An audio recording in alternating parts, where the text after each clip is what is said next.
Okay, it's February 25th, 2025. We only have 3 days left in Black History Month. Now, I know what I'm getting ready to say probably going to shock some people's system because they've been told one thing all of their life, or they've been hearing one thing for so long that this, what I'm getting ready to say, probably will shock their system. But those of us who are Gen X, who baby boomers and the silent generation, all of us, we already know this because we learned this in school. We learned this in history, at least most of us did.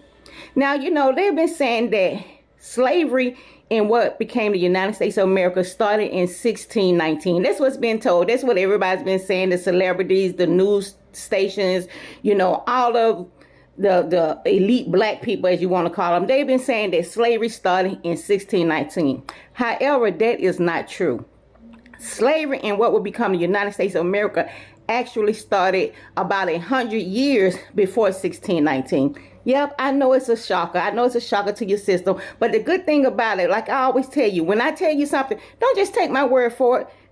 Go out there and research it yourself. And the good thing about it, you don't even have to leave your home in order to research. You can, the thing we have on our hand called a phone, you can look it up on your phone. It's not like when me and the other Gen Xers was in school and we had to actually get up, go to the library or look into the encyclopedia. You can actually now ask your phone a question and they can give you the answer. So, yep. I know it's a shock to your system, but slavery in what became the United States of America actually started about 100 years before 1619. Now, don't misunderstand what I'm saying, because 1619 is a very important part of slavery in what became the United States of America. In 1619, there were about 20 slaves that landed in Jamestown, Virginia, and that was the first time that slaves were actually documented. Yep, that's when they started documenting. They would, when the slaves came off the ship, there was about 20 of them. And when the slaves came off the ship, they actually documented whether or not there was a male or female, about their age, and, you know, they actually put their names down. So that was the first time they were actually documented. We could actually see on pen and paper who these slaves were, their names and their ages. But that is not the first time slavery started in the United States of America.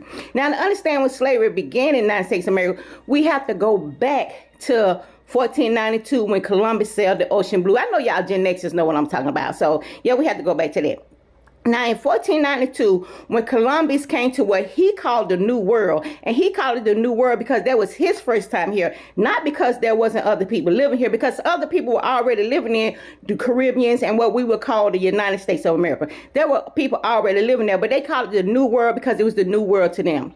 But on that ship that Columbus came on, there were black or African American soldiers and sailors, along with Spanish soldiers and sailors. And those people conquered the Caribbeans and what would become the United States of America.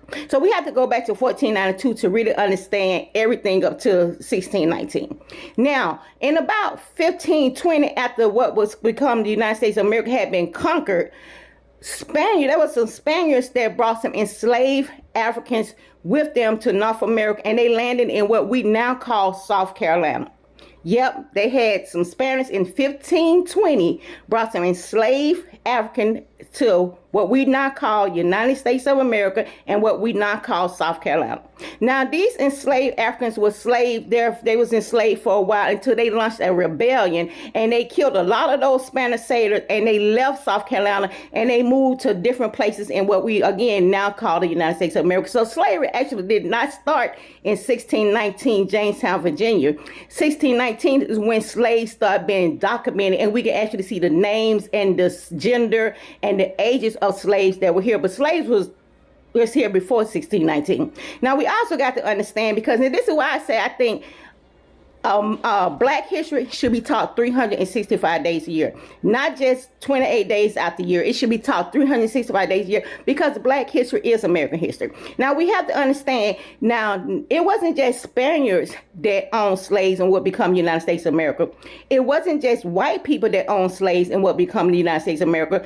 There were American Indians that also owned slaves, and yes, believe it or not, there were free blacks that owned slaves as well. Now, yes, y'all know it's true that some of these free blacks brought their family, you know, from the slave owners so that they could become free, but there was only about a fourth of them that did that. The other 3/4 of the black slave owners actually owned slaves for economic growth. Yep, just a little bit of Black history on February 25th, 2025. Now, I know it might be a little system shock to y'all, you know, to hear that, but hey, That's why I say Black history is American history and should be taught 365 days a year. And it is what it is.